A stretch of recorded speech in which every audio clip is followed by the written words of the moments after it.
अब सिलेक्शन होंगे ताबड़तोड़, क्योंकि नीट काका जी लाया है फिजिक्स महातोड़।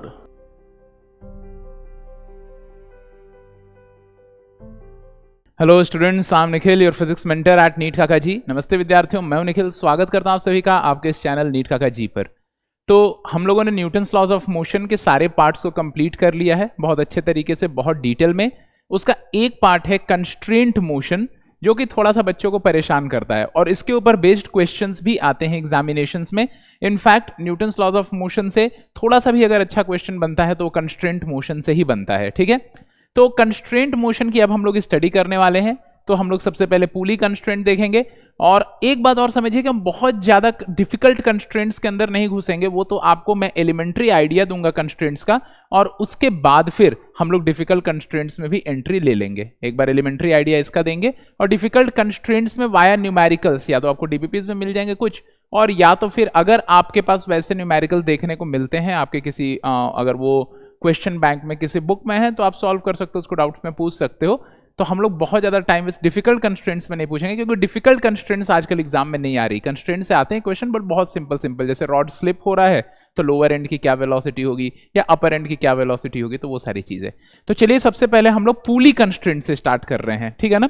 तो पूली कंस्ट्रेंट में ऐसा एक डायग्राम है हमारे पास, ठीक है ना। We have a diagram somewhat like this.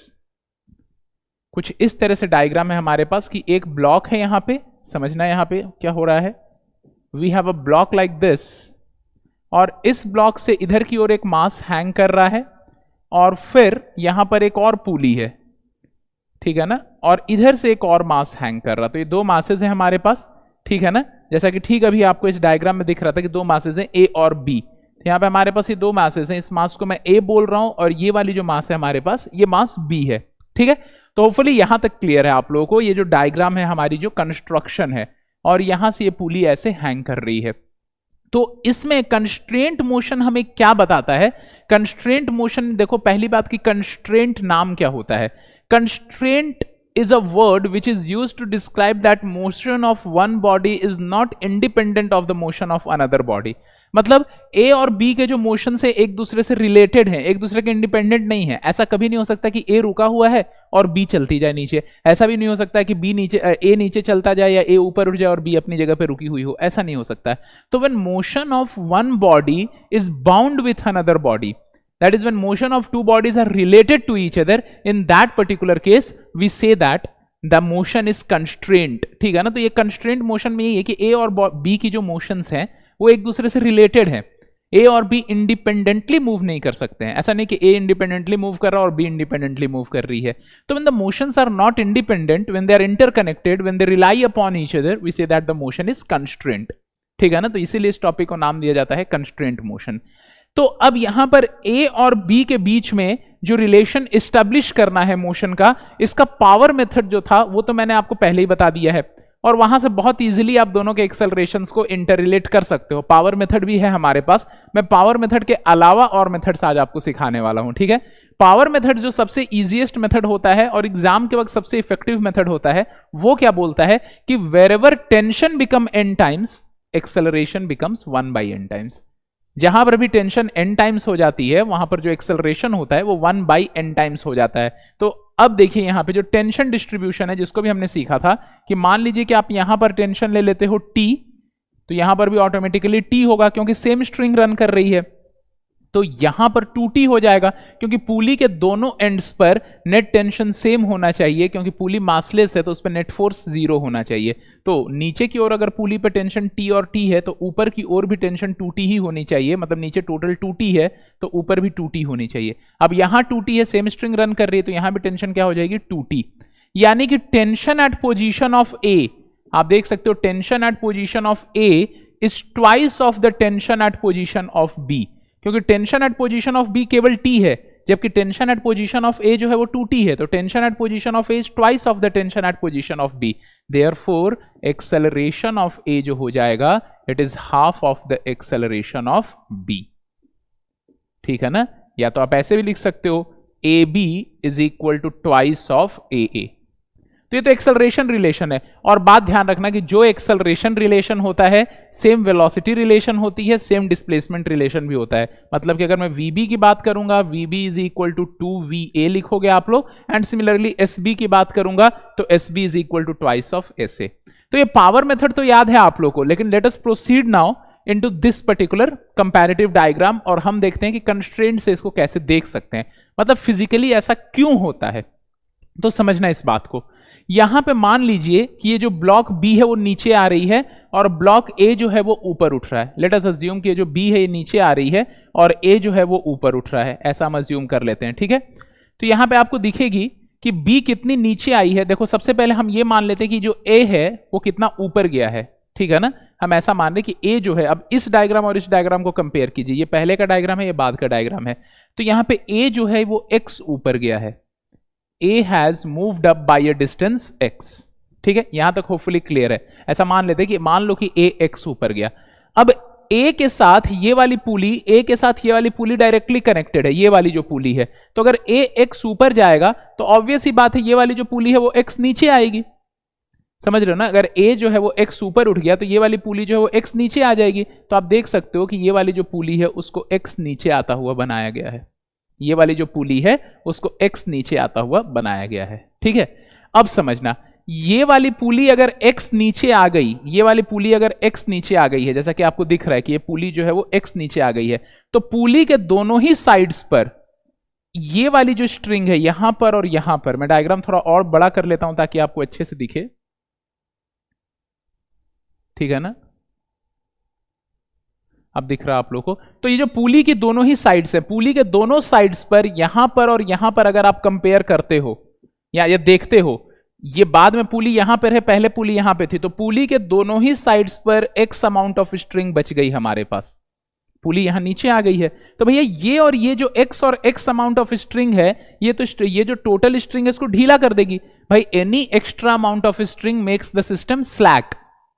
भाई मान लो कि आपके पास यहां से यहां तक टाउट रहने के लिए, बिल्कुल टाइट रहने के लिए आपको 1 मीटर का धागा चाहिए और आपने 2 मीटर का धागा दे दिया तो झूल जाएगी वो। तो वैसे ही जब ये पुली नीचे आई, तो यहां पे x और x दोनों साइड पे बच गए, क्योंकि पुली x डिस्टेंस नीचे आई है। पुली x डिस्टेंस क्यों नीचे आई है? क्योंकि ये जो a है वो x डिस्टेंस ऊपर गया है।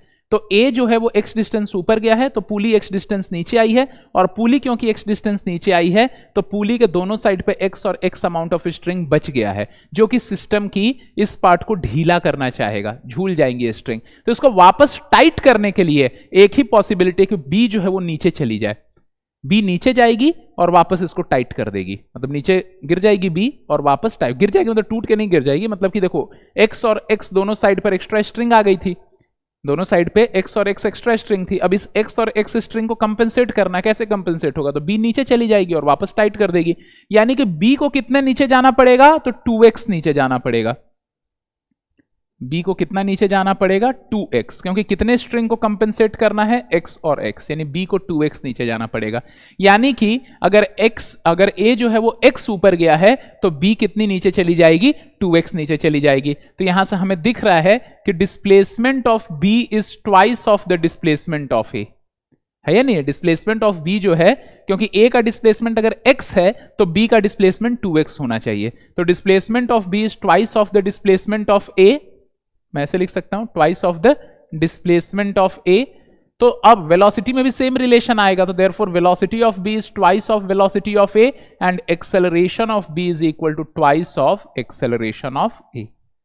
ठीक है, तो होपफुली ये पूरा सिचुएशन क्लियर है आप लोग। एक बार ध्यान से देखिए इसको, इसमें हुआ कुछ नहीं है, a x ऊपर गया है तो a से कनेक्टेड जो पुली है दूसरे साइड पर, ठीक है ना, वो भी x नीचे आई है, और वो x नीचे आई है तो उसके दोनों साइड पर x और x स्ट्रिंग जो है वो अब एक्स्ट्रा स्ट्रिंग है हमारे पास। उस एक्स्ट्रा स्ट्रिंग को कंपेंसेट करने के लिए, ताकि वो सिस्टम को ढीला ना कर दे, b जो है वो 2x नीचे चली जाएगी, क्योंकि x और x दोनों साइड पे 2, मतलब x और x मिलकर 2x एक्स्ट्रा स्ट्रिंग बची हुई है, तो 2x को कंपेंसेट करने के लिए b जो है वो 2x नीचे चली जाएगी। यानी अगर x ऊपर जाएगा तो b को 2x नीचे आना पड़ेगा। ओके, तो ये वही रिलेशन है जो हमने पावर मेथड से डिराइव किया। तो होपफुली ये वाला जो कंसेप्ट है ये क्लियर है आप लोगों को। अब चलिए हम प्रोसीड करते हैं इसी के एक और टाइप के सॉल्यूशन में, ठीक है ना। इसी को एक और तरीके से सॉल्व कर सकते हैं हम लोग। तो होपफुली ये वाली चीज आपको क्लियर है। देखो जितने ज्यादा मेथड्स आपको पता रहेंगे उतने ज्यादा कॉन्फिडेंट रहोगे, ठीक है ना, और आपको पता होना चाहिए कि ऐसी चीजें क्यों हो रही हैं, तो इसीलिए इसको फिजिकली दिखा रहा हूं, ठीक है। तो अब नेक्स्ट में हमारे पास एक तो ये तो पावर मेथड से तो पता है आप लोगों को। नेक्स्ट इसी को सॉल्व करने का जो मेथड है हमारे पास, ये वाला मेथड है, ठीक है ना। इसको हम लोग स्ट्रिंग शॉर्टनिंग मेथड बोलते हैं, ठीक है, स्ट्रिंग शॉर्टनिंग मेथड। अब स्ट्रिंग शॉर्टनिंग मेथड क्या होती है, इसको ध्यान रखना आप लोग। स्ट्रिंग शॉर्टनिंग मेथड, तो स्ट्रिंग शॉर्टनिंग मेथड में हम लोग क्या करते हैं कि मार्क कर लेते हैं different segments of the string, जितने डिफरेंट सेगमेंट्स होते हैं। और स्ट्रिंग शॉर्टनिंग मेथड बस एक फंडामेंटल प्रिंसिपल पे काम करता है कि total length of the string must remain constant. जो टोटल लेंथ है स्ट्रिंग की उसको क्या रहना पड़ेगा, कांस्टेंट होना पड़ेगा। इसी प्रिंसिपल पर यह काम करता है कि total length of the string, total length of the string must remain constant, ठीक है। तो total length of the string must remain constant, इसी प्रिंसिपल पर बेस्ड है स्ट्रिंग शॉर्टनिंग मेथड, ठीक है। इस बात को हमें ध्यान रखना है। तो क्योंकि total length of the string को हमेशा कांस्टेंट रहना है, तो स्ट्रिंग शॉर्टनिंग मेथड जो है उसी प्रिंसिपल पर बेस्ड होकर के और समझाता है कि रिजल्ट्स कैसे ऑब्टेन हो रहे हैं। तो यहां पे आप देखिए कि बेसिकली ये हमारे पास हमने नाम दिया है जो सेगमेंट्स का, तो इसको मैं सेगमेंट 1 बोल रहा हूं, इसको सेगमेंट 2 बोल रहा हूं, इसको सेगमेंट 3 बोल रहा हूं और इसको सेगमेंट 4 बोल रहा हूं, मान लो, ठीक है ना। कि इसको मैं सेगमेंट 1 बोल रहा हूं, इसको सेगमेंट 2, इसको सेगमेंट 3 और इसको सेगमेंट 4 बोल रहा हूं। जो फिक्स्ड पार्ट्स होते हैं सिस्टम के, जो फिक्स्ड पार्ट होते हैं जो हिल नहीं सकते हैं, उसको 0 लिख लेते हैं। तो हम लोग एक तो ये वाला पॉइंट जो फिक्स्ड है इसको 0 नाम दे दूंगा, और यहां पे ये वाला जो पॉइंट, ये वाली पुली क्योंकि नहीं हिलेगी अपनी जगह से, दीवार के साथ स्टडेड है, तो इस वाली पुली के भी दोनों एंड्स को 0 0 नाम दे दूंगा। पर ये वाली जो पुली है ये ऊपर नीचे हो सकती है, ठीक है ना, ये वाली जो पुली है। तो अब देखिए आप लोग इसके अंदर होगा क्या कि मान लीजिए कि ये जो A है एंड, ये जो हमारे पास A है इसको हम सेगमेंट 1 बोल रहे हैं, होपफुली पता है आपको, ये हमारा सेगमेंट 1 है, ये सेगमेंट 2 है, ये अलग अलग स्ट्रिंग्स नहीं है, सेगमेंट है, सेगमेंट 1, सेगमेंट 2, ये सेगमेंट 3 है, ये तो खैर अलग स्ट्रिंग ही हो गई अब, तो ये सेगमेंट 3 है और ये सेगमेंट 4 है, यहां पे लिखा हुआ भी है, ठीक है ना, दिख रहा है आपको। तो अब देखिए change in length of segment 1 कितना हो जाएगा, इस बात को बताओ। अगर A जो है वो X से ऊपर उठ गया, ठीक है ना, अगर मैं change in length of segment 1 लिखूं यहां पे, change in length of segment 1, segment 1 की लेंथ मान लो मैं L1 ले ले रहा हूं, तो डेल्टा L1 की अगर मैं बात करूं, डेल्टा L1, तो इट इज -XA + 0। क्यों मैंने -XA लिखा है, मान लो कि ये जो A है वो X से ऊपर उठ गया है, ये जो ब्लॉक A है वो X से ऊपर उठा है, तो जब X से ऊपर उठेगा तो इस स्ट्रिंग को शॉर्ट करना चाहेगा। भाई ये स्ट्रिंग उस एंड पे, तो ये स्ट्रिंग फिक्स्ड है, उस एंड पे तो कहीं जा ही नहीं सकते क्योंकि ये पुली ऊपर नीचे होगी नहीं, पर ये अब ऊपर उठेगा तो स्ट्रिंग को छोटा करना चाहेगा। नीचे आता तो ये स्ट्रिंग, ये वाली जो सेगमेंट है ये बड़ी हो जाती, सेगमेंट की बात कर रहा हूं, नीचे आएगा तो ये वाला सेगमेंट बड़ा होता जाएगा और ऊपर जाएगा तो ये वाला सेगमेंट जो है वो छोटा होता जाएगा। तो क्योंकि जो मूवमेंट X से है वो इसको छोटा कर रहा है सेगमेंट को, तो इसीलिए सामने -X से लिखा हुआ है। Which ever movement tries to shorten the segment, that movement is marked with a minus sign, and whichever movement tries to elongate the segment or increase the length of the segment, that particular movement is marked with a plus sign. तो जो भी movements हम लोग देखो, जो भी movements यहां पर लिखेंगे जो कि स्ट्रिंग के या उस पर्टिकुलर सेगमेंट को छोटा करना चाह रहा है उसको माइनस साइन के साथ लिखेंगे, और अगर वो उसको बड़ा करना चाह रहा है तो उसको प्लस साइन के साथ लिखेंगे, और अगर वो कुछ नहीं कर पा रहा तो उसको 0 लिख देंगे। जैसे इस एंड पर तो कुछ हो ही नहीं रहा है तो इस एंड पर हमने 0 लिख दिया है, यानी कि ये सेगमेंट 1 के साथ क्या हो रहा है, delta x1 it is equal to -XA + 0।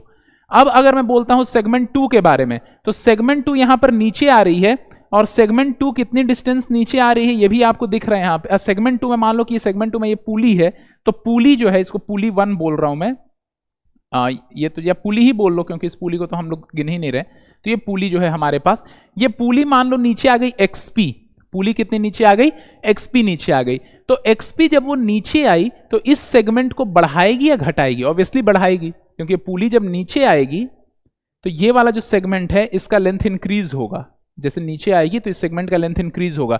तो अगर मैं डेल्टा L2 लिखूंगा, इसको मैं सेगमेंट 2 लिख रहा हूं, तो डेल्टा L2 की अगर हम बात करेंगे तो यानी कि ये हो जाएगा XP, ठीक है ना, हम लोग क्या लिखेंगे +XP और +0, क्योंकि इस एंड पर तो स्ट्रिंग की लेंथ बढ़ रही है, लेकिन पिछले वाले एंड पे स्ट्रिंग की लेंथ नहीं बढ़ रही है, तो वहां पर तो यह स्ट्रिंग की लेंथ को ऑल्टर नहीं हो रही, तो उसको हम 0 ही लिखेंगे क्योंकि ये फिक्स्ड पार्ट है। ये क्लियर है आपको? तो इसमें आप लोग क्या लिखोगे, प्लस एक्सपी प्लस 0 लिखोगे। अब ये टोटल एक स्ट्रिंग है, यहां से यहां तक टोटली एक स्ट्रिंग है, ये पता है आपको, और इस स्ट्रिंग की टोटल लेंथ कांस्टेंट होनी चाहिए। इस स्ट्रिंग की टोटल लेंथ कांस्टेंट होनी चाहिए, यानी डेल्टा एल ऑफ स्ट्रिंग 1। अब मैं सेगमेंट 1 की नहीं बात कर रहा हूं, ये डेल्टा एल किसका था, ये सेगमेंट 1 था, सेगमेंट 1, एंड डेल्टा एल इसको लिखा था मैंने सेगमेंट 2, लेकिन सेगमेंट 1 प्लस सेगमेंट 2 मिलकर के स्ट्रिंग 1 बन रहे हैं, इसको मैं स्ट्रिंग 1 बोलूंगा पूरा का पूरा। यहां से यहां तक स्ट्रिंग 1 है, जो कि किससे मिलकर के बन रही है, सेगमेंट 1 एंड सेगमेंट 2 से। सेगमेंट्स के लेंथ चेंज हो सकते हैं, लेकिन पूरी स्ट्रिंग की लेंथ चेंज कभी भी नहीं होगी। तो delta l of string 1 must be equal to 0, यानी स्ट्रिंग 1 की टोटल चेंज इन लेंथ 0 होनी चाहिए। जो स्ट्रिंग 1 है इसकी टोटल चेंज इन लेंथ 0 होनी चाहिए। तो delta l of string 1 must be equal to 0, therefore delta l of segment 1 plus delta l of segment 2, delta l of segment 1 plus delta l of segment 2 must be equal to 0। Delta l of segment 1 और delta l of segment 2 दोनों मिलकर के 0 हो जाने चाहिए, क्योंकि यही दोनों सेगमेंट 1 और सेगमेंट 2 ही तो मिलकर के क्या बना रहे, स्ट्रिंग 1 बना रहे। This is our string 1। ये क्लियर है आपको? तो यानी कि यहां पे हम लोगों ने क्या लिखा है, यहां पे देखिए ये जो चीज आपके सामने लिखी है, डेल्टा एल ऑफ सेगमेंट 1 जो है वो माइनस एक्स ए है, and delta l of segment 2 plus xp है, यानी minus x a plus xp equal to 0। Xp है ये, sorry, minus x a plus xp is equal to 0, तो therefore xa is equal to xp। This is our equation number 1। तो equation number 1 क्या है हमारे पास कि xa जो है वो किसके बराबर है, xp के बराबर है। ठीक है, तो होपफुली ये वाली चीज आपको क्लियर है। और यहां से सिमिलरली xa क्योंकि xp के बराबर है तो aa will be equal to ap, यानी कि जो एक्सेलरेशन इस a का होगा वही एक्सेलरेशन इस पुली का होगा। तो हमें पता ही है भैया a जिस एक्सेलरेशन से ऊपर जाएगी, ये वाली पुली उसी एक्सेलरेशन से नीचे आएगी, क्योंकि दोनों डायरेक्टली कनेक्टेड है, ये तो पता ही हम लोगों को।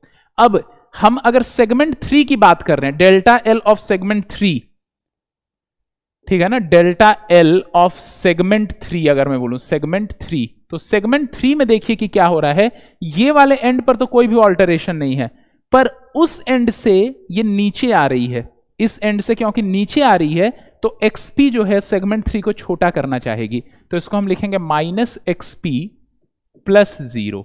ये माइनस एक्सपी प्लस 0 लिखा हुआ है, जिसको आप माइनस एक्सपी लिख सकते हो। This is equal to minus xp. क्यों माइनस एक्सपी, ये पुली नीचे आएगी तो इसका ये वाला एंड नीचे आएगा, तो ये सेगमेंट को छोटा करना चाहेगा, और इस एंड पे तो फिक्स्ड है तो 0 हो जाएगा, यानी माइनस एक्सपी। एंड अगर मैं सेगमेंट 4 की बात करूं, डेल्टा एल ऑफ सेगमेंट 4, तो डेल्टा एल ऑफ सेगमेंट 4 की अगर हम बात करेंगे तो इसमें देखिए कि ये वाली जो चीज है हमारे पास, ये जो चीज लिखी हुई है एक्स बी, ठीक है ना, ये तो इस सेगमेंट 4 को बढ़ाएगी। बी जब नीचे आएगी तो एक्स बी जो बी का मूवमेंट है, बी का डिस्प्लेसमेंट है, उस सेगमेंट को बढ़ाएगा। बढ़ाएगा या नहीं बढ़ाएगा, ठीक है ना। आप ऊपर वाले एंड को फिक्स मान लो और केवल बी को नीचे ले आओ, तो बी इसकी साइज को इंक्रीज कर रही है, सेगमेंट की साइज को, लेकिन अब बी को रोक दो वहीं पे, बी को यहीं रोक दो और पुली को नीचे ले आओ, तो पुली इस सेगमेंट की साइज को क्या कर देगी, छोटी कर देगी। पुली जो है, पुली नीचे आएगी तो सेगमेंट के साइज को छोटी कर देगी, बी को वहीं रोके रखो, लेकिन पुली को रोक दो और बी को नीचे ले आओ तो बी जो है इस सेगमेंट की साइज को इंक्रीज कर देगी। यानी जो बी का मूवमेंट है वो सेगमेंट 4 की साइज को इंक्रीज कर रहा है, और जो पुली का मूवमेंट है वो सेगमेंट बी के साइज को, सेगमेंट 4 के साइज को डिक्रीज कर रहा है। तो डेल्टा एल ऑफ सेगमेंट 4 में आप क्या लिखोगे, it is plus x b. Plus x b क्यों, क्योंकि साइज को इंक्रीज कर रही है, एंड प्लस फिर क्या लिखोगे, minus x P. Minus x P क्यों, क्योंकि वो साइज को क्या कर रही है, डिक्रीज कर रही है। ठीक है, तो होपफुली यहां तक क्लियर है आपको। अब ध्यान देने वाली बात है, क्योंकि यहां से यहां तक ये एक ही स्ट्रिंग है, यहां से यहां तक कंप्लीटली वो एक ही स्ट्रिंग है, ठीक है ना। मैं किसी और कलर से इसको बना देता हूं। ये जो पूरी स्ट्रिंग है ये एक कॉमन स्ट्रिंग है, तो यानी कि इसकी पूरी की पूरी जो लेंथ है वो कांस्टेंट होनी चाहिए, इसकी टोटल लेंथ चेंज नहीं होनी चाहिए। तो देयरफॉर हम लोग क्या लिखेंगे कि डेल्टा एल ऑफ स्ट्रिंग 2, क्योंकि 0 होना चाहिए, ये पूरी स्ट्रिंग 2 है, ये हमारे पास पूरी स्ट्रिंग 1 थी जो ब्लू वाली मैंने बना रखी है, ये पूरी हमारे पास स्ट्रिंग 1 है, और ये जो मैंने पिंक वाली बना रखी है ये पूरी हमारे पास स्ट्रिंग 2 है, और स्ट्रिंग 2 दो सेगमेंट से मिलकर बनती है, सेगमेंट 3 और सेगमेंट 4। तो delta l of string 2 equal to 0, therefore delta l of segment 3 plus delta l of segment 4 is equal to 0। Delta l of segment 3 plus delta l of segment 4 is equal to 0। अब delta l of segment 3 की जो value है वो कितनी आ जाएगी, -xp, and delta l of segment 4 की जो value आ जाएगी वो क्या हो जाएगी, xb प्लस -xp, यानी कि xb माइनस xp हो जाएगी, xb माइनस xp, और ये मिल करके क्या हो जाने चाहिए, 0 हो जाने चाहिए, यानी xb minus 2xp equal to 0। ये क्लियर है आप लोगों को? इस चीज को मैं इधर लिख देता हूं ताकि ज्यादा छोटा ना करना पड़े हमें, ठीक है ना। So therefore what we can write over here कि यहां पे आपके सामने लिखा हुआ है xb minus 2xp equal to 0, therefore xb is equal to 2xp। तो xb जो है वो 2xp के बराबर हो गया, लेकिन xp किसके बराबर है, xa के बराबर है, तो therefore xb is equal to 2xa। और इसका मतलब क्या हो सकता है, यहां से हम क्या लिख सकते हैं, जो रिलेशन डिस्प्लेसमेंट का होता है वही एक्सेलरेशन का होता है, तो ab is equal to 2aa। तो एक और तरीके से हम लोगों ने इसको एस्टेब्लिश कर लिया। तो अभी तक आपने 3 तरीके पढ़ लिए हैं रिलेशंस एस्टेब्लिश करने के। एक तो पावर मेथड था, एक जो हमारा अभी हम लोगों ने ज्योमेट्रिकल मेथड देखा था कंपैरिजन करके, और एक ये हमारे पास स्ट्रिंग शॉर्टनिंग मेथड, और एक और मेथड मैं आपको दिखा रहा हूं जिससे हम रिलेशन एस्टेब्लिश कर पाएंगे, वो है डिफरेंशिएशन मेथड, ठीक है ना। लेकिन पहले ये वाली चीज मैं बोर्ड के सामने से हट रहा हूं ताकि आप इसका पूरा एक बार स्क्रीनशॉट ले लो आप लोग, ठीक है। तो अब जो नेक्स्ट मेथड है इससे डील करने का, ठीक है ना, उसको हम लोग समझते हैं। तो नेक्स्ट मेथड हमारे पास देखिए, ये वाला जो मेथड है इसको हम लोग डिफरेंशिएशन मेथड बोलते हैं। क्या बोलते हैं इसको, डिफरेंशिएशन मेथड। इसमें एक fixed part of the system ले लेते हैं, या 2 fixed part of the systems के बीच में। एक तो ये हमारे पास इधर की ओर फिक्स्ड पार्ट है सिस्टम का, ठीक है ना, ये वाला जो पार्ट है, क्योंकि यहां पे जो स्ट्रिंग है अपनी जगह पे फिक्स्ड है। तो एक तो ये फिक्स्ड पार्ट है सिस्टम का, और ये फिक्स्ड पार्ट है सिस्टम का। तो दोनों fixed part of the systems के बीच में हम लोग कुछ लेंथ्स मार्क कर लेते हैं, ठीक है ना, और फिर डिफरेंशिएट करके कैलकुलेट कर लेते हैं। ये मेथड भी बहुत ज्यादा इफेक्टिव होता है, ठीक है ना। तो यहां पे देखिए कि ये वाली जो हमारे पास लेंथ है, ठीक है ना, इस बात को समझना आप, इसको सपोज मैं मार्क कर ले रहा हूं y1। सारे lengths fixed part of the system से मार्क करेंगे, तो इसको मैं y1 मार्क कर ले रहा हूं। इन दोनों फिक्स्ड पार्ट्स के बीच की जो लेंथ है उसको मैं y0 मार्क कर ले रहा हूं। तो ये वाली जो लेंथ है इसको मैं y0 मार्क कर ले रहा हूं, ठीक है ना। और यहां से लेकर के यहां तक, ये पुली 1 तक जो है, या पुली तक का जो लेंथ है, ठीक है ना, यहां से पुली तक का जो लेंथ, इसको मैं yp मार्क कर ले रहा हूं। और ये जो ब्लॉक बी है यहां तक का जो लेंथ है, इसको मैं y2 मार्क कर ले रहा हूं। ये वाली जो लेंथ है ये y2 है हमारे पास, ठीक है। अब समझने वाली बात है कि ये वाली लेंथ फिर कितनी हो जाएगी, ये वाली लेंथ। तो आप देखो कि यहां से यहां तक टोटल y2 है, और यहां से यहां तक yp है, सो it is y2 minus yp, ये वाली जो लेंथ है। और इस लेंथ की अगर मैं बात करूं, ये वाली जो लेंथ है, तो दिस विल बी, आप देखो यहां से यहां तक y0 है और यहां से यहां तक yp है, तो this will B y0 minus yp। अब अगर आप स्ट्रिंग 1 को देखते हो, तो स्ट्रिंग 1 की टोटल लेंथ कितनी है, स्ट्रिंग 1 मतलब ये वाली जो स्ट्रिंग है हमारे पास, ये वाली जो स्ट्रिंग है, यहां से यहां तक ये जो स्ट्रिंग रन कर रही है, इसकी टोटल लेंथ कितनी है। अब ये वाली जो लेंथ ऊपर चल रही होती है इसको इग्नोर कर देते हैं हम लोग, ये वाली जो लेंथ बहुत छोटी सी लेंथ होती है, और इग्नोर नहीं भी करोगे तो कांस्टेंट होती है, डिफरेंशिएशन में हमेशा 0 हो जाएगी। भैया पूली पे तो हमेशा इतनी लेंथ रहनी ही है, तो ये लेंथ तो कांस्टेंट है, तो ये तो वैसे भी डिफरेंशिएट करेंगे तो ये तो वैसे ही 0 हो जाएगी। तो जो लेंथ ऑफ स्ट्रिंग 1 है, ये मैं जो स्ट्रिंग 1 लिख रहा हूं, स्ट्रिंग 1, तो लेंथ ऑफ स्ट्रिंग 1 जो हमारे पास, ऐसे लिख देता हूं, लेंथ ऑफ स्ट्रिंग 1, तो ये क्या है, y1 plus yp, it is equal to y1 plus yp। तो length of string 1 is y1 plus yp। अब स्ट्रिंग 1 की टोटल लेंथ चेंज नहीं होनी चाहिए, स्ट्रिंग 1 की टोटल लेंथ क्योंकि चेंज नहीं होगी, तो इसलिए इसका डिफरेंशिएशन 0 होगा, यानी कि d l of string 1 by dt must be equal to 0।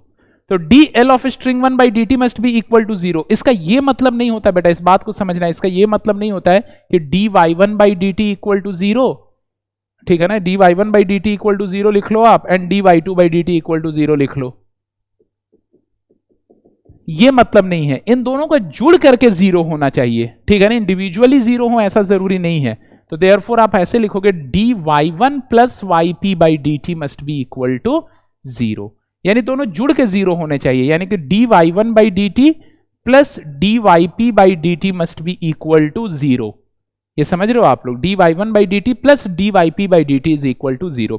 अब देखो ये वाली जो लेंथ समय के साथ, ये जो लेंथ है हमारे पास, ये चेंज हो रही है, कम हो रही है समय के साथ। dy1 बाई डी टी को मैं नेगेटिव लिखूंगा। क्यों नेगेटिव लिखूंगा? Because y1 is decreasing with time, time के रेस्पेक्ट में वो डिक्रीज हो रही है, तो because y1 is decreasing with time, तो therefore dy1 by D t is equal to 0।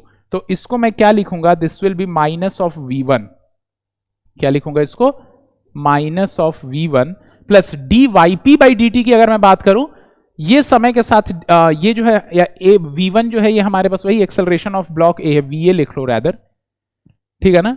अब अगर हम yp की बात करें तो ये तो समय के साथ इंक्रीज हो रही है। ये जो yp लेंथ है, yp लेंथ जैसे जैसे पुली नीचे आएगी तो ये जो yp लेंथ है ये समय के साथ बढ़ती जाएगी, इसलिए इसको प्लस बोलूंगा। तो plus vp and this is equal to 0। तो यहां से आपको क्या पता चल जाएगा? va is equal to vp। यहां से क्या पता चल जाएगा आपको? देयरफॉर आप देयरफॉर क्या लिख सकते हो कि therefore VA is equal to VP and therefore AA is equal to AP and this is our equation number 1 कि AA और AP ये दोनों क्या है? एक दूसरे के इक्वल हैं, ठीक है। तो होपफुली यहां तक क्लियर है आप लोगों को, ठीक है। अब आगे प्रोसीड करते हैं हम लोग। यहां पे जब देख रहे हो, अब ये हमारे पास स्ट्रिंग 2 है, ये वाली जो स्ट्रिंग है हमारे पास जो यहां से ऐसे रन कर रही है, यहां से जो स्ट्रिंग रन कर रही है, ये हमारे पास स्ट्रिंग 2 है, ठीक है। तो ये जो स्ट्रिंग 2 हम लोग को दिख रही है, जो रन कर रही है स्ट्रिंग, यहां से लेकर के यहां तक ये जो स्ट्रिंग रन कर रही है, इसकी लेंथ भी हमें क्या देनी है? कांस्टेंट देनी है, ठीक है ना। इसकी भी लेंथ क्या है? कांस्टेंट होनी है। ये हमारे पास ध्यान रखना,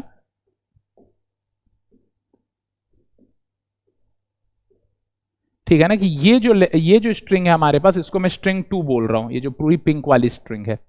तो लेंथ ऑफ स्ट्रिंग 2 को भी कांस्टेंट होना पड़ेगा। लेंथ ऑफ स्ट्रिंग 2, ठीक है ना। पहले लेंथ ऑफ स्ट्रिंग 2 देख लेते हैं क्या है। तो यहां से यहां तक ये वाली जो लेंथ है, इसका नाम है y0 माइनस yp। ये जो लेंथ है इसका नाम क्या है? y0 minus yp। तो it is y0 minus yp and plus ये वाली जो लेंथ है इसका नाम क्या है? तो it is y2 minus yp, ये जो लेंथ है, ठीक है ना। तो plus y2 minus yp equal to 0। मैं थोड़ा इधर खिसका देता हूं ताकि दिखे। तो प्लस y2 माइनस yp, ठीक है ना। ये लेंथ ऑफ स्ट्रिंग 2 है, ठीक है ना। अब हम इसको डिफरेंशिएट करेंगे। लेंथ ऑफ स्ट्रिंग 2 यानी टोटली कितनी लिखी हुई है? Length of string 2, so it is y0 minus या y0 plus y2 minus 2yp, ये चीज लिखी हुई है। y0 plus y2 minus 2yp, क्योंकि 2 बार माइनस yp है। अब dl of string 2 by D T, इसको क्या होना पड़ेगा? 0 होना पड़ेगा। dl of string 2 by D T को 0 होना पड़ेगा। मतलब लेंथ ऑफ स्ट्रिंग क्योंकि कांस्टेंट रहना है तो उसका डिफरेंशिएशन 0 होना पड़ेगा। तो अगर मैं इसको डिफरेंशिएट करके लिखूं तो देयरफॉर आप क्या लिखोगे कि d of y0 plus y2 minus 2yp by D t is equal to 0, ठीक है। तो यानी कि अब क्या हो जाएगा? देयरफॉर आप इसको अलग अलग करके भी लिख सकते हो कि dy0 by D t plus dy2 by D t minus 2d, ठीक है ना, 2 डिफरेंशिएशन से बाहर आ जाएगा, 2dyp by D t must be equal to 0। तो ये वाली चीज हमारे पास लिखी हुई है पूरी की पूरी। अब हम इसको डिफरेंशिएट कर लेते हैं। तो यहां से देखो, अब आपको दिख जाएगा कि ये जो चीज आपके सामने लिखी है dy0 by D T, dy0 by D t, तो y0 ये तो क्या है? 2 फिक्स्ड पार्ट्स के बीच की डिस्टेंस है, 2 फिक्स्ड पार्ट। ये ऊपर वाली पुली भी फिक्स्ड है और नीचे ग्राउंड भी फिक्स्ड है। तो 2 फिक्स्ड पार्ट के बीच की डिस्टेंस तो चेंज हो ही नहीं सकती है। ये पुली है और इधर ग्राउंड है, तो पुली और ग्राउंड, ये ऊपर वाली पुली फिक्स्ड है तो ऊपर वाली पुली और ग्राउंड के बीच की तो डिस्टेंस कांस्टेंट रहनी है, यानी y0 को कांस्टेंट रहना है। तो इस बात को समझना कि dy0 बाई डी टी तो क्या हो गई है यहां पे? दिस इज 0, जो कांस्टेंट है y0, और कांस्टेंट का डिफरेंशिएशन क्या होगा? 0। y0 क्यों कांस्टेंट है? Because y0 is the distance in between 2 fixed parts, 2 fixed part के बीच की डिस्टेंस है, तो उसका डिफरेंशिएशन 0 हो जाएगा। dy2 बाई डी टी की अगर मैं बात करूं, जो जेई मेन वाले बच्चे देख रहे हैं, बहुत अच्छे से इस चीज को समझ लेना आप लोग, ठीक है ना।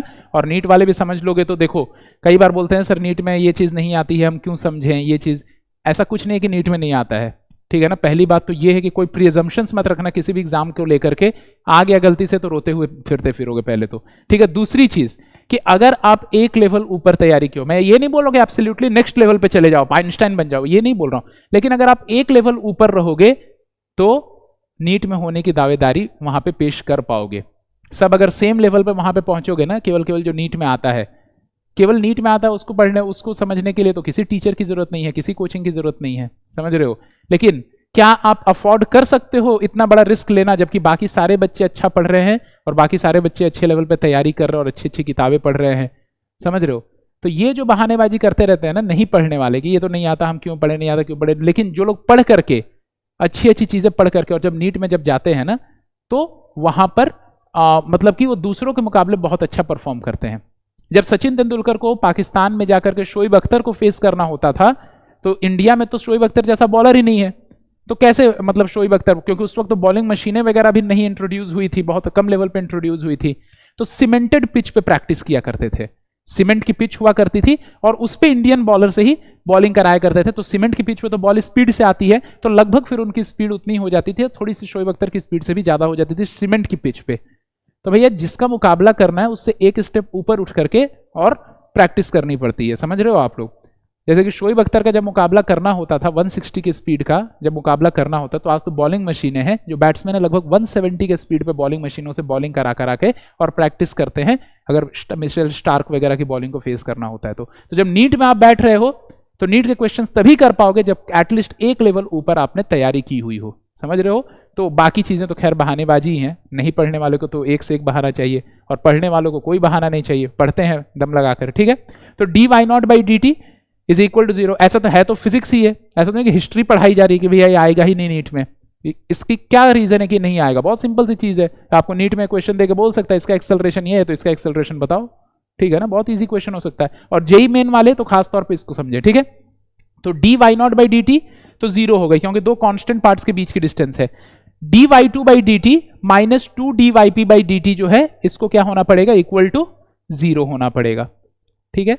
अब समझना इस बात को, d y two by D t क्या है, तो यहां पे d y two by D t जो हो जाएगी, this will be velocity of block b, rate of change of position of block b, और समय के साथ ये बढ़ेगा, जैसे जैसे बी नीचे जाएगी तो समय के साथ बढ़ेगा, तो इसको मैं प्लस वीपी लिखूंगा। तो इसको तो मैंने 0 लिख दिया है, इसको लिखूंगा प्लस वीबी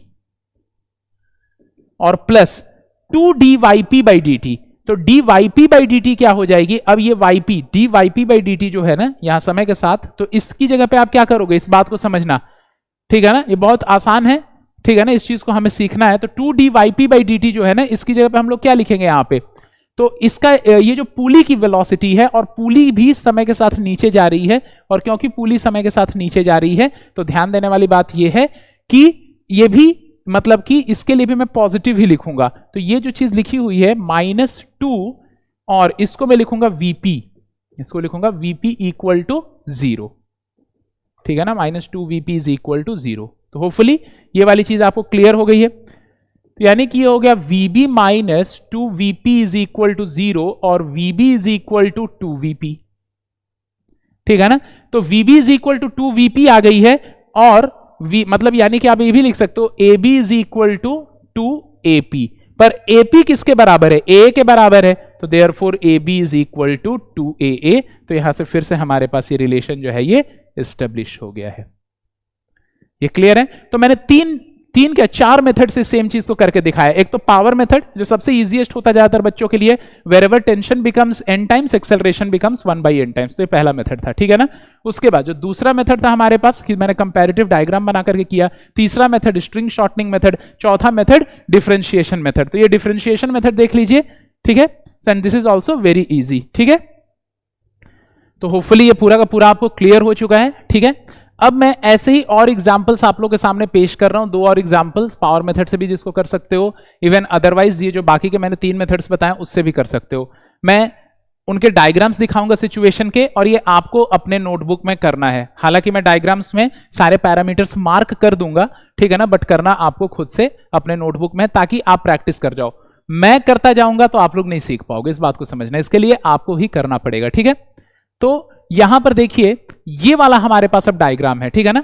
तो इस वाली डायग्राम के लिए हमें सेम काम करना है। ये जो हमारे पास डायग्राम है, तो इसके लिए भी आपको ए और बी के बीच में आपको रिलेशन एस्टेब्लिश करना है। देखो, एक तो हमारे पास टेंशन मेथड होता है जिसको पावर मेथड भी बोलते हैं हम लोग। तो इसके अंदर बेसिकली क्या हो जाएगा कि अगर मान लीजिए कि आपने यहां पर टेंशन, यहां पे मान लो टेंशन आपने क्या ले लिया, टी ले लिया, अब वही टेंशन टी यहां पर भी होगी और वही टेंशन टी यहां पर भी होगी। तो अगर इधर ऊपर टी और टी है तो यहां पे क्या हो जाएगा, 2t हो जाएगा। ये क्लियर है आपको। अब ध्यान देने वाली बात इसके अंदर ये है कि ये 2t है और ये t है हमारे पास, इस बात को समझना। ये t है और ये हमारे पास क्या है, 2t है। तो बिकॉज एक्सेलरेशन, या बोलो because tension at the position of A, because tension at the position of A is twice of the tension at position of B, therefore acceleration of A is half of the acceleration of B, or acceleration of B is equal to twice of acceleration of A।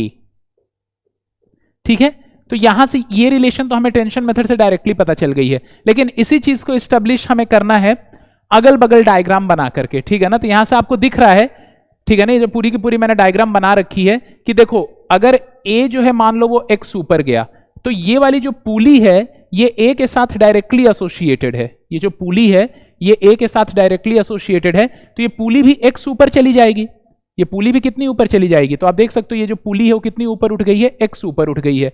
और क्योंकि पुली x ऊपर उठ गई है, तो पुली के दोनों side पर एक्स और एक्स स्ट्रिंग जो है ये नल एंड वॉइड हो जाएगी, एक्स्ट्रा बच जाएगी, जो कि सिस्टम को स्लैक करेगी, ठीक है ना। ये पुली के दोनों साइड पे, यहां पर भी एक्स्ट्रा स्ट्रिंग कितनी बच गई थी हमारे पास, इस साइड पर भी एक्स स्ट्रिंग बच गई थी और इस साइड पे भी एक्स स्ट्रिंग बच गई थी, क्योंकि पुली जो है वो एक्स ऊपर उठ गई थी। तो एक्स एक्स बच गई जो कि सिस्टम को स्लैक कर रही थी। अगर बी को यहीं रोक देते तो सिस्टम में झूल जाता, पूरा ये स्ट्रिंग झूल जाती, ठीक है ना। तो अब b को छोड़ूंगा तो b कितनी नीचे चली जाएगी ताकि स्ट्रिंग को वापस टाइट कर दे, तो 2x चली जाएगी नीचे ऑब्वियसली, क्योंकि x और x 2x स्ट्रिंग एक्स्ट्रा मिल गई थी, तो b 2x नीचे चली जाएगी। यानी कि अगर a जो है वो x ऊपर गया है, इस बात को समझना, अगर डिस्प्लेसमेंट ऑफ a x से है तो displacement of b will be 2x से। आप ऐसा बोल सकते हो कि अगर डिस्प्लेसमेंट ऑफ a x है, ठीक है ना, डिस्प्लेसमेंट ऑफ a अगर x है तो displacement of b will be 2x। तो यहां से आप देख सकते हो कि therefore displacement of b is twice of displacement of a, और velocity of b is twice of velocity of a, and acceleration of b is equal to twice of acceleration of a। तो वो चीज आपको यहां से भी दिख जाएगा, ठीक है ना। तो ये सारी चीजें आप लोगों को करनी है।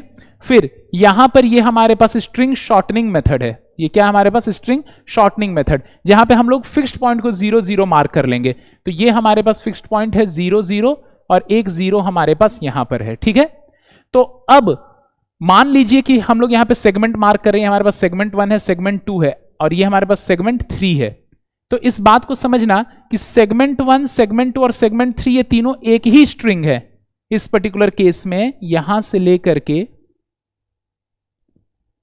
और यहां तक ये तीनों पूरे एक ही स्ट्रिंग है, ठीक है ना। और यहां पे ए से हमें ज्यादा मतलब, देखो जो जिस रेट पे, जिस एक्सेलरेशन से पुली ऊपर जाएगी उसी एक्सेलरेशन से ए ऊपर जाएगा, क्योंकि ए तो पुली के साथ डायरेक्टली कनेक्टेड है।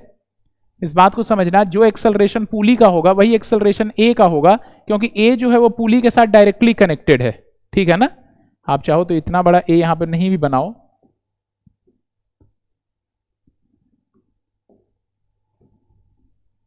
ठीक है ना। आप चाहो तो ए को यहां बना लो और आपको दिखेगा डायरेक्टली कि ए जो है वो पुली से डायरेक्टली कनेक्टेड है, ठीक है ना। तो जितनी पुली ऊपर जाएगी उतना ही ऊपर कौन जाएगा, ए जाएगा। मतलब जो पुली की एक्सेलरेशन होगी वही एक्सेलरेशन ए का होगा, ये समझने वाली बात है। तो length of segment 1, length of segment 1 plus length of segment 2, ठीक है ना, length of segment 1 plus length of segment 2 plus length of segment 3 must be equal to 0।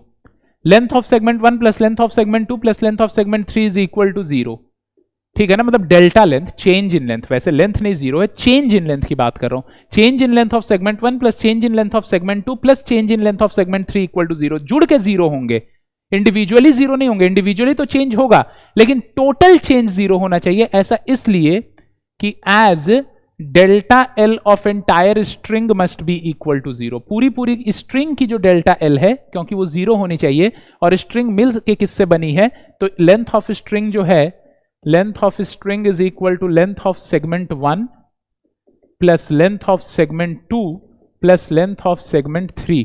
तो लेंथ ऑफ स्ट्रिंग, क्योंकि length of segment 1 plus length of segment 2 plus length of segment 3 है, और as delta l string equal to 0, तो therefore delta l segment 1 plus delta l segment 2 plus delta l segment 3 equal to 0। ठीक है ना। तो delta l segment 1 कितना हो जाएगा, तो सेगमेंट 1 इधर से x से मान लो ऊपर उठ रहा है, मतलब पुली मान लो कि x से डिस्टेंस ऊपर उठ गई पुली जो है, तो सेगमेंट 1 के लिए क्या लिखोगे, -x से +0 लिखोगे। अभी समझाया था ऐसा क्यों, क्योंकि x से उसको छोटा करना चाह रहा और उस एंड पे तो फिक्स्ड है। ठीक है। डेल्टा एल सेगमेंट 2, तो सेगमेंट 2 के लिए क्या लिखोगे, तो इधर तो उसकी भी 0 है क्योंकि फिक्स्ड पुली है, और इधर से इधर भी x से ही है, ये पूरी ऊपर उठेगी, तो यानी इधर भी x से इधर भी x से, तो इसको भी लिखोगे -x से +0। एंड डेल्टा एल सेगमेंट 3 की अगर मैं बात करूं, तो सेगमेंट 3 के लिए तो ये x भी उसके लेंथ को बढ़ाएगी, इसके लेंथ को बढ़ाएगी, तो इसीलिए इसको +xb लिखेंगे, +xb, और पिछले वाले एंड पे तो फिक्स्ड है तो 0, एंड तीनों मिलकर के इक्वल टू क्या होना है, 0। यानी -2x से +xb, ये xb लिखा मैंने, +xb must be equal to 0। Therefore 2x is equal to xb, तो therefore 2aa is equal to ab। ठीक है। तो वही आंसर आ गया हमारे पास पिछले वाला, 2aa is equal to ab। ठीक है ना, 2aa is equal to ab।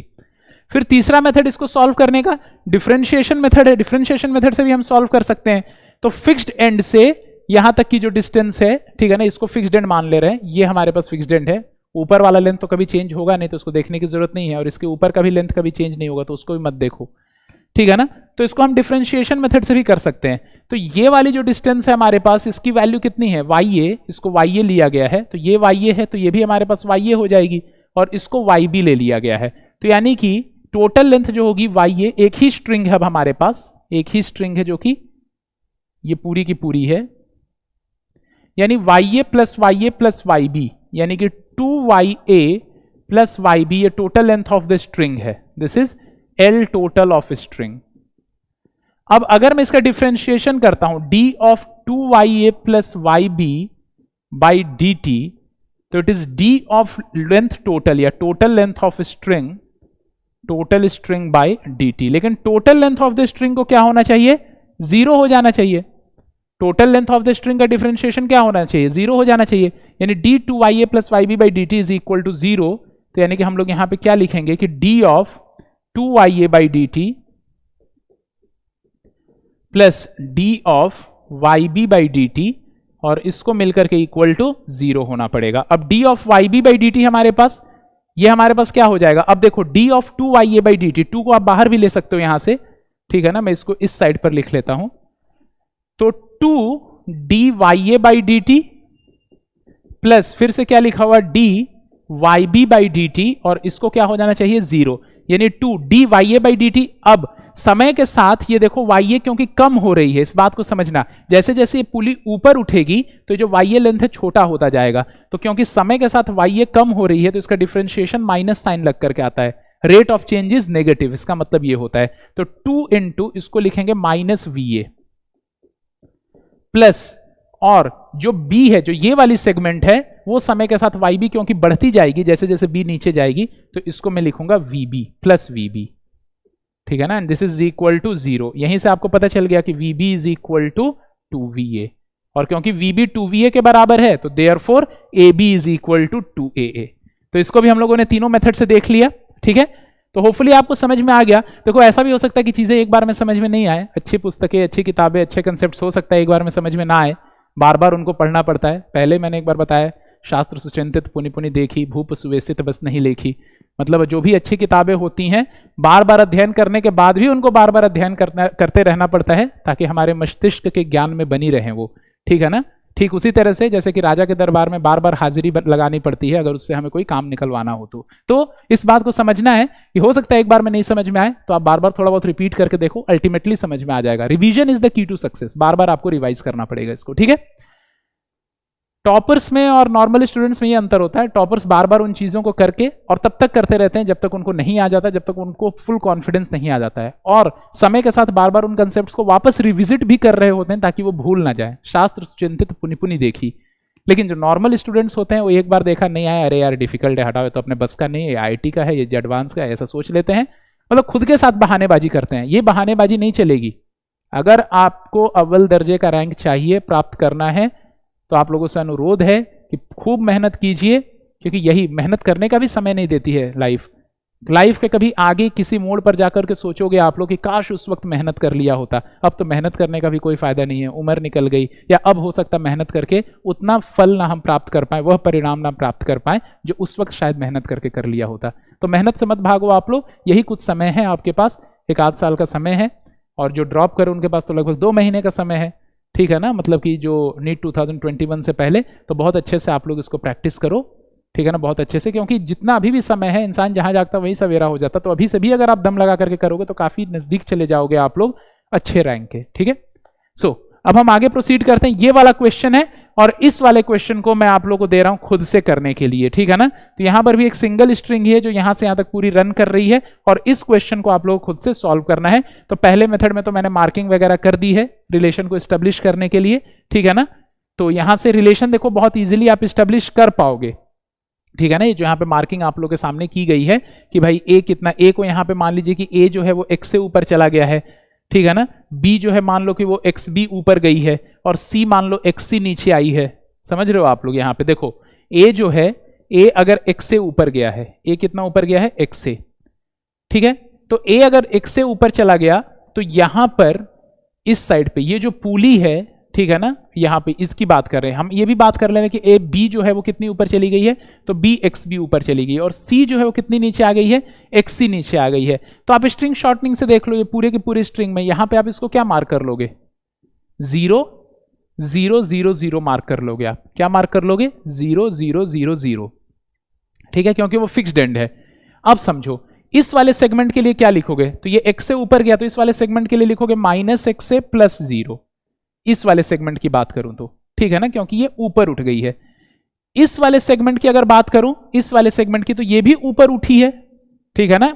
आप अपने हिसाब से डायग्राम बना सकते हो, रिलेशन अल्टीमेटली बाद में सेम ही आ जाएगा। तो इसको भी मैंने कितना ऊपर उठाया कंपैरेटिवली पिछले के मुकाबले, तो इसको XB ऊपर उठा दिया है, ठीक है ना। आप देख सकते हो जितना पुली ऊपर उठेगी, जितना ये वाली पुली ऊपर उठेगी, उतना ही तो ये ब्लॉक बी भी ऊपर जाएगा। पुली के साथ डायरेक्टली कनेक्टेड है, डायरेक्टली उससे लटका हुआ, तो जितनी पुली ऊपर गई उतना ही ये बी ऊपर चला गया।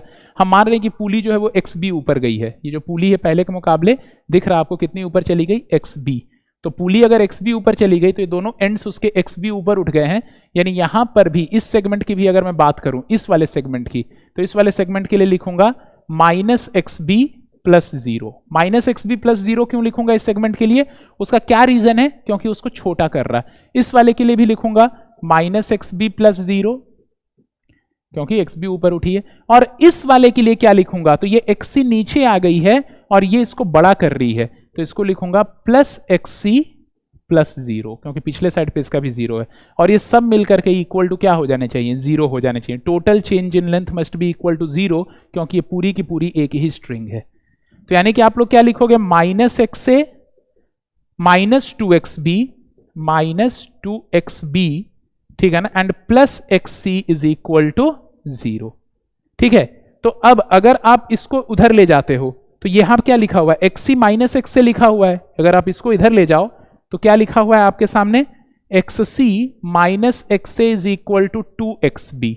तो अब 2 को नीचे लेते आओ, यानी XB is equal to XC -XA by 2। XB की जो वैल्यू हो जाएगी वो क्या हो जाएगी, XC -XA by 2, and therefore AB is equal to AC -A by 2। हो सकता है कि पावर मेथड से, जो हमारा टेंशन और एक्सेलरेशन वाला है, उससे इसको डिराइव करना दिक्कत होता है, पर स्ट्रिंग शॉर्टनिंग से बहुत इजीली हमारे ये आंसर आ गया है कि AB is equal to AC -A by 2, ठीक है ना। तो आप देख सकते हो कि कितनी इजीली हम लोगों ने इन सारे रिलेशंस को डिराइव कर लिया है, ठीक है ना। सो ये वाली जो चीज है, ये जो हमारे पास क्वेश्चंस जितने भी होते हैं, इन सारे क्वेश्चंस को बहुत अच्छे से हम लोग सॉल्व कर सकते हैं। इतने सारे तरीके हैं हमारे पास, तो इसको आप लोग और भी तरीकों से कर सकते हो। सेम न्यूमेरिकल को सॉल्व बहुत सारे तरीके होते हैं, ठीक है। अब मतलब कि इसको भी बाकी के जो बाकी सारे तरीके हैं उससे भी सॉल्व करने की कोशिश करना। तो वीडियो के बीच में मैंने आपको रोका है कुछ सेकंड के लिए। मैं एक बात आपको बता देना चाहता हूँ कि नीट काका जी जो चैनल है वो सेल्सियस इंस्टीट्यूट का चैनल है। सेल्सियस इंस्टीट्यूट हिंदुस्तान का एकमात्र ऐसा इंस्टीट्यूट है जहाँ पर नीट की तैयारी के लिए डॉक्टर्स पढ़ाते हैं। और इंटरेस्टिंग बात यह है कि पिछले कुछ समय से जो हमारा सिलेक्शन रेट है वो 20% के आसपास रहा है। अगर आप इसे कोटा के सिलेक्शन रेट से कंपेयर करते हैं तो कोटा का सिलेक्शन रेट है 0.1%। उसके सामने 20% का मतलब निकल के आता है कि हमारे यहाँ से तैयारी करने वाले स्टूडेंट के सिलेक्शन के चांसेस 200 गुना ज़्यादा होते हैं। उसका रीज़न होता है पर्सनल इंटरेक्शन, ऐसे टीचर्स जो इस एग्ज़ाम को दे चुके हैं और क्रैक कर चुके हैं, और साथ में स्टूडेंट्स के ऊपर कंटिन्यूस मॉनिटरिंग। यहाँ जो टीचर्स टीच करते हैं उन्हें पता होता है कि स्टूडेंट किस फेज पर किस टाइप की प्रॉब्लम फेस करता है। तो जैसा कि आज के समय में यूट्यूब पर न जाने कितने लोग कंटेंट और वीडियोस डाल रहे हैं, जो स्टूडेंट्स होते हैं उनका टाइम बहुत प्रीशियस होता है और वो ऐसे नौसिखियों के चक्कर में फंसकर अपना बहुत टाइम खराब करते हैं।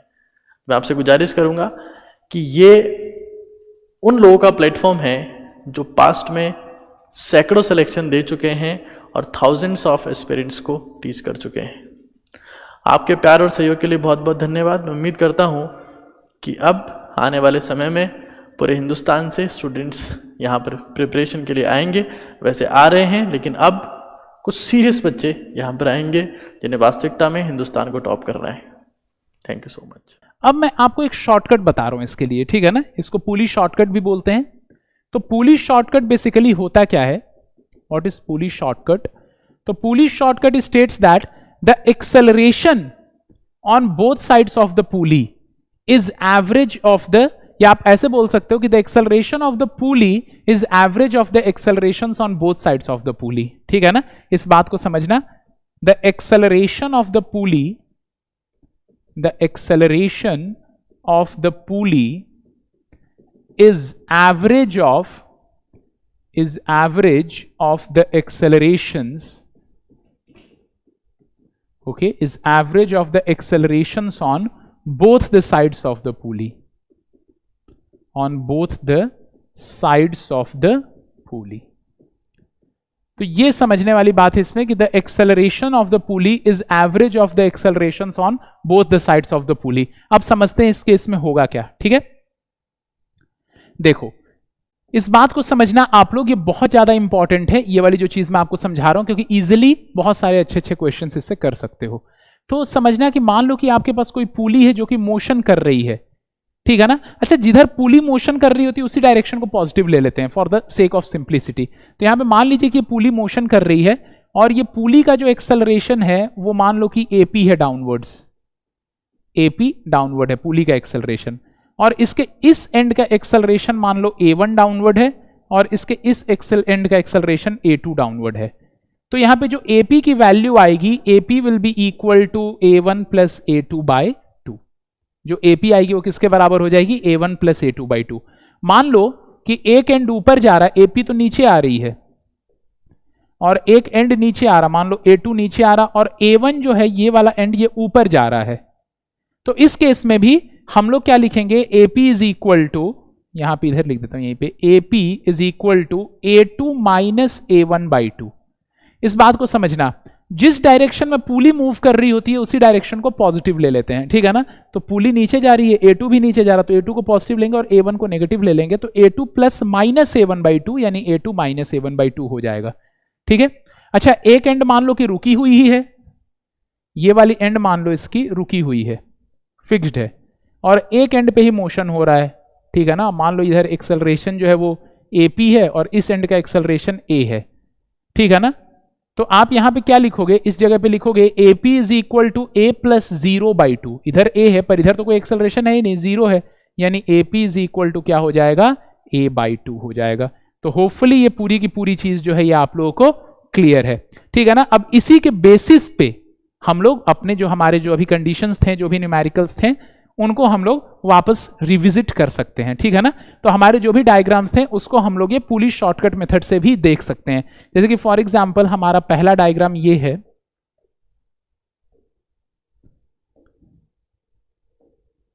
This was our first diagram, ठीक है ना। मैं थोड़ा इसको इससे देख रहे हैं, ठीक है ना। यहां पे हमें रिलेशन एस्टेब्लिश करना है किसके बीच में, तो ए और बी के बीच में रिलेशन एस्टेब्लिश करना है। हम पूली शॉर्टकट से करने की कोशिश करते हैं। तो मान लो इसको मैं पूली 1 बोल रहा हूं और इसको मैं पूली 2 बोल रहा हूं, ठीक है। तो पूली 1 तो फिक्स्ड है हमारे पास। अब पूली एंड के एक साइड पे हम मान रहे कि मान लो बी नीचे जा रही है और ए ऊपर जा रहा है, ठीक है ना। ए ऊपर जाएगा तो इधर ये पूली 2 नीचे जाएगी। तो अब समझना पूली 1 फिक्स्ड है तो हम क्या लिखेंगे, acceleration of pulley 1 it is equal to acceleration of a, इसको मैं ए बोल रहा हूं। तो it is acceleration of pulley 1 it is equal to acceleration of a. अब ए ऊपर है और ये नीचे है, ये पूली 2 किधर जा रही है, नीचे जा रही है, तो उल्टा है तो इसलिए माइनस लगा लिया। तो acceleration of A minus acceleration of pulley 2/2। पर एक्सेलरेशन ऑफ पूली 1 तो 0 है, पूली 1 का तो कोई एक्सेलरेशन ही नहीं है, वो तो फिक्स्ड है। तो यानी 0 is equal to acceleration of A minus acceleration of pulley 2/2। तो ये 2 इधर जाके 0 हो गया। तो therefore acceleration of A is equal to acceleration of pulley 2। So this is our equation number 1, ठीक है ना। ये मैं अलग से सॉल्व कर रहा हूं, पहले तो हमारा सॉल्यूशन वहां तक था, ठीक है ना। अब देखो नेक्स्ट पॉइंट इसके अंदर जो जरूरी है वो ये है कि पूली 2 को एनालाइज करें। Analysis of pulley 2, this was analysis of pulley 1, analysis of pulley 1। और अब अगर हम एनालिसिस ऑफ पूली 2 करें, यहां पे एनालिसिस ऑफ पूली 2, तो पूली 2 की अगर मैं एनालिसिस करूं आप लोग के सामने, देखो बहुत ध्यान से जुड़े रहना आप लोग, बहुत इंपॉर्टेंट कंसेप्ट है ये। तो पूली 2 जो है वो नीचे जा रही है, किस एक्सेलरेशन से, तो AP2 से नीचे जा रही है, ठीक है। तो acceleration of pulley 2 it is equal to what, it is equal to acceleration of B, ठीक है ना। जो हमारे पास B की एक्सेलरेशन है, ठीक है, B की एक्सेलरेशन AB लिखेंगे हम लोग। Acceleration of pulley 2 is equal to acceleration of B plus 0, ठीक है, क्योंकि इधर तो B जा रही है नीचे, ठीक है ना। पूली 2 भी नीचे जा रही है, B भी नीचे जा रही है, यानी दोनों को सेम साइन का मैंने लिख रखा है। और इधर 0 है, इधर से रुका हुआ है बाई 2। तो acceleration of pulley 2 it is acceleration of B/2 हो जाएगा। तो यानी कि therefore acceleration of B is twice of acceleration of pulley 2। Acceleration of B is equal to twice of acceleration of pulley 2। लेकिन एक्सेलरेशन ऑफ पूली 2 किसके बराबर है, acceleration of A के बराबर है। तो therefore acceleration of B is twice of acceleration of A।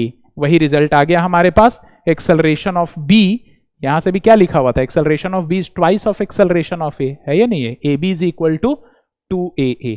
तो वही रिलेशन हमारे पास, ये देखो यहां पे लिखा है मैंने, AB is equal to 2AA, pulley shortcut से भी आ गई हमारे पास, ठीक है। सो ये बात है जिस पे आप लोग को यहां पे ध्यान रखना है। सो ये सारी चीजें, अब मेरी गुजारिश आप लोगों से अनुरोध करता हूं कि बाकी के जो मैंने केसेस डिस्कस किए उनको भी आप लोग पूली शॉर्टकट से जरूर सॉल्व करना। सो ये पूली शॉर्टकट जो होता है ये बहुत ज्यादा इंपॉर्टेंट एनालिसिस होता है, ठीक है। तो पूली शॉर्टकट से, जैसे इसको भी हम लोग पूली शॉर्टकट से बहुत इजीली सॉल्व कर सकते हैं, तो जितने भी केसेस हैं उसको हम लोग पूली शॉर्टकट से भी बहुत इजीली सॉल्व कर सकते हैं। और कई बार तो जो पूली शॉर्टकट है यही हमारे क्वेश्चन में डायग्राम दे देता है, पूछ देता है what will be the acceleration of pulley. इस केस में ऐसे डायग्राम बना देगा आपको, नीट के एग्जामिनेशन में, इवन जेई मेन में केवल ये डायग्राम दे देगा, बोलेगा एक्सेलरेशन ऑफ पूली, तो A2 माइनस A1/2।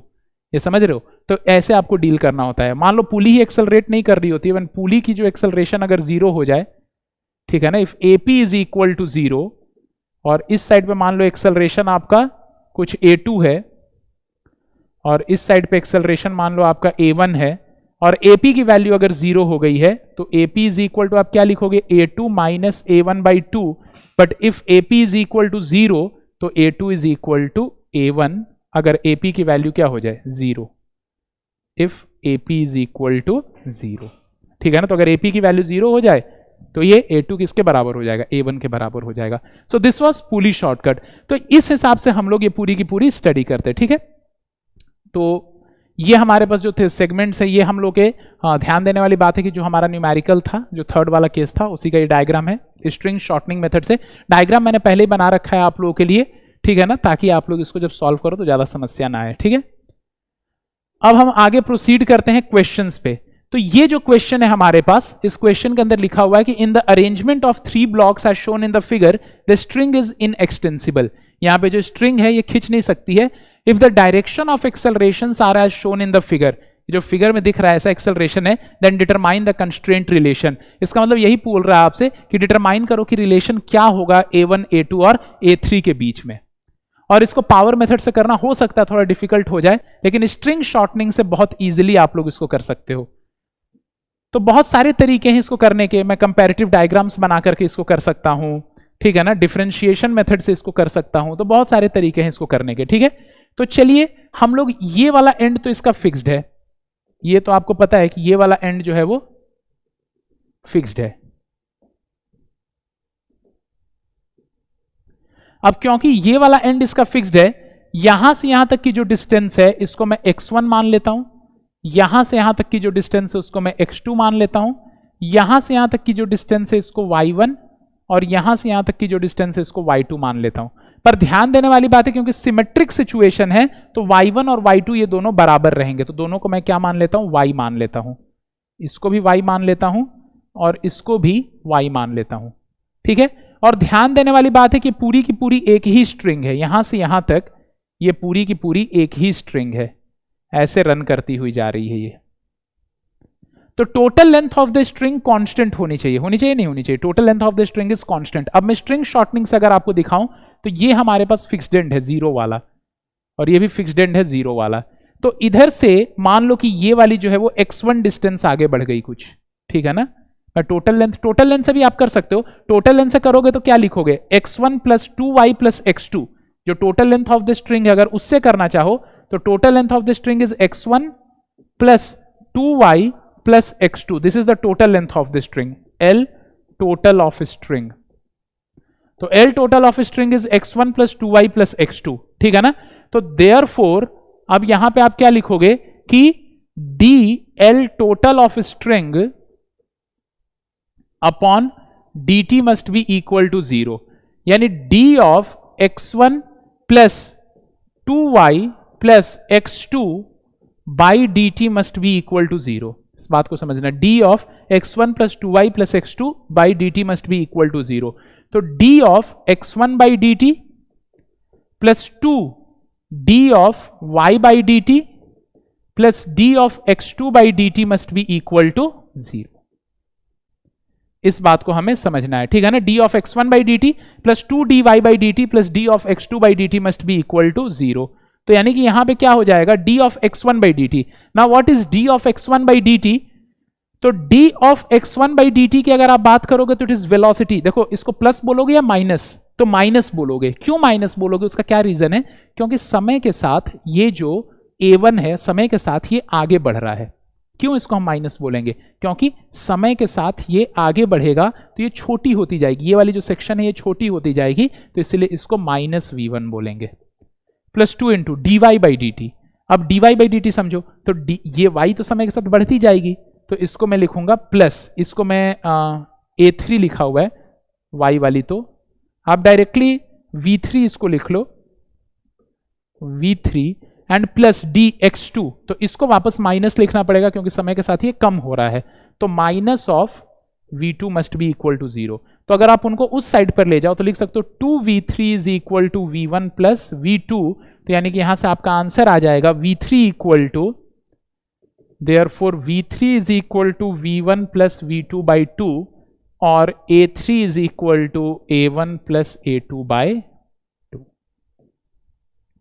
ठीक है, तो a3 की जो वैल्यू है वो किसके बराबर हो जाएगी, a1 प्लस a2 बाई 2 के बराबर हो जाएगी, एज सिंपल एज दिस। ठीक है, तो होपफुली ये वाली जो चीज है ये क्लियर है आपको कंप्लीटली।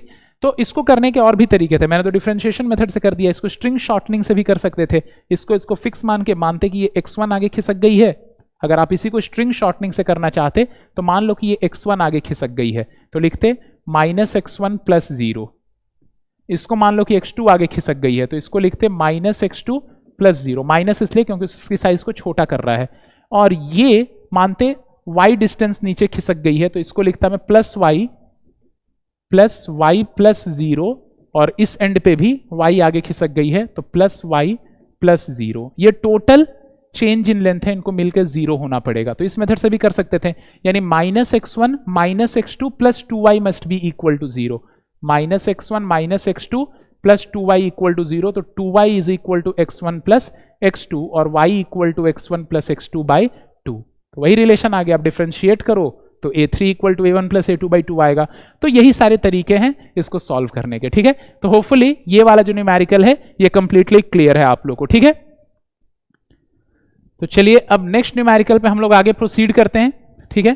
तो जो नेक्स्ट न्यूमेरिकल है हमारे पास, इसमें 2 blocks A and B of mass m and 3m are connected through a light string. तो 2 ब्लॉक्स हैं, ठीक है ना, ये ब्लॉक्स हैं जिसका मास, ये हमारे पास ब्लॉक B है, ठीक है, जिसका मास 3m गिवन है, और ये ब्लॉक A है जिसका मास m है। हालांकि कंस्ट्रेंट में यहाँ पे मासेस से ज्यादा मतलब नहीं होता है कंस्ट्रेंट मोशन जब डिफाइन करते हैं। और ये हमारे पास 2 पुलीज हैं और यहाँ पर भी 2 पुलीज हैं और स्ट्रिंग्स यूं रन कर रही। यहाँ पे एक फिक्स्ड सपोर्ट है जो हिल नहीं सकता अपनी जगह से, और यूं ऐसे स्ट्रिंग्स रन कर रही हैं, ठीक है। तो यहां पर आपसे क्या बोल रहा है ये देखिए, क्वेश्चन ये है कुछ इस तरह से कि 2 blocks A and B of masses m and 3m are connected through a light string. Light string से इसको कनेक्ट किया गया। One end of the string is connected to block B and its another end is connected to a fixed point S। दूसरे and को fixed point S से connect किया गया as shown in the figure। Now a force F is applied to block B। यहां पे एक force F apply किया गया है और force F is applied to block B। Find the acceleration of block A and block B। तो block A और block B के एक्सेलरेशंस को आपसे फाइंड आउट करने के लिए बोला गया है, ठीक है ना। तो सबसे पहली बात कि हमें एक्सेलरेशन रिलेशन तो पता चले, एक्सेलरेशन रिलेशन पहले कैलकुलेट कर लेते हैं दोनों के बीच में क्या होगा, ठीक है ना। तो इस बात को आप समझना है यहां पर कि यहां पर आप पहले टेंशन, अगर एक तो हमारे पास टेंशन मेथड होता है, चलो टेंशन मेथड से तो हम लास्ट में करेंगे। सबसे पहले मैं यहां पे एक लाइन बना लेता हूं, यूं एक लाइन बना रहा हूं यहां पे, ठीक है ना। ये लाइन मैंने बनाया और मान लो कि यहां से यहां तक की जो डिस्टेंस है वो मान लो कि x2 है और यहां से यहां तक की जो डिस्टेंस है मान लो वो x1 है। तो x1 कितने हमारे पास 4 हैं, 1 2 3 4, तो देयर आर 4 x1। और x2 कितने हमारे पास, तो 1 2 3 4 5, ये भी लगभग x2 ही है। ये वाला पार्ट का लेंथ इग्नोर करते हैं, यहां तक x2 है हमारे पास, तो 5 x2 है। तो 4 x1 plus 5 x2 must be equal to 0। अब समझना कि होगा क्या, 4 x1 plus 5 x2 total length है, ठीक है ना। तो d ऑफ, इस बात को समझना कि d of 4 x1 plus 5 x2 by dt must be equal to 0, क्योंकि टोटल लेंथ का जो डिफरेंशिएशन होगा L टोटल, जो टोटल लेंथ है स्ट्रिंग की वो क्या है, 4 x1 प्लस 5 x2 है, ठीक है ना। तो therefore d of total length by dt must be equal to 0। तो d of 4 x1 plus 5 x2 by dt जो है इसको इक्वल टू 0 होना पड़ेगा।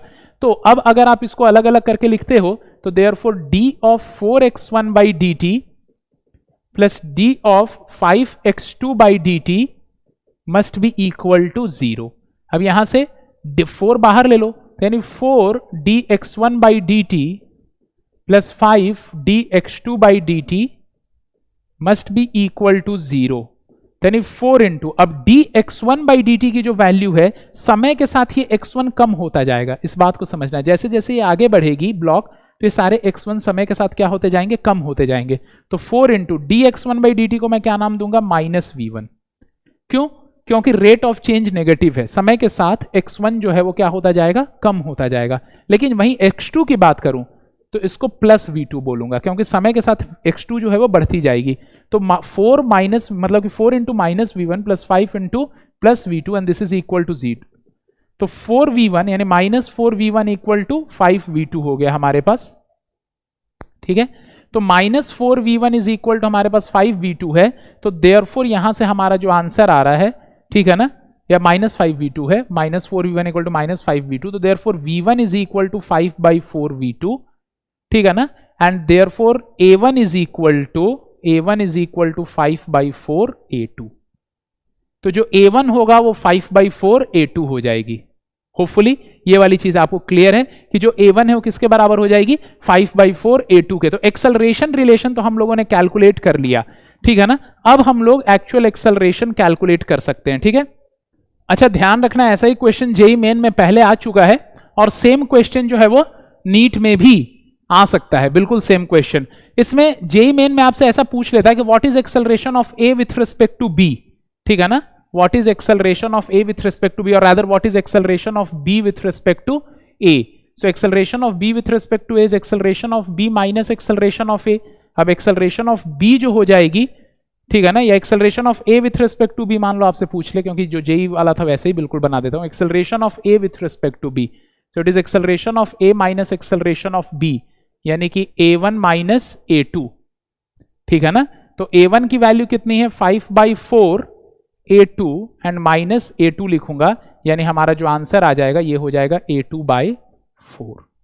और ये दे देता है आपको कि if acceleration of b is a then what is acceleration of a with respect to b, so it is equal to a/4, ठीक है।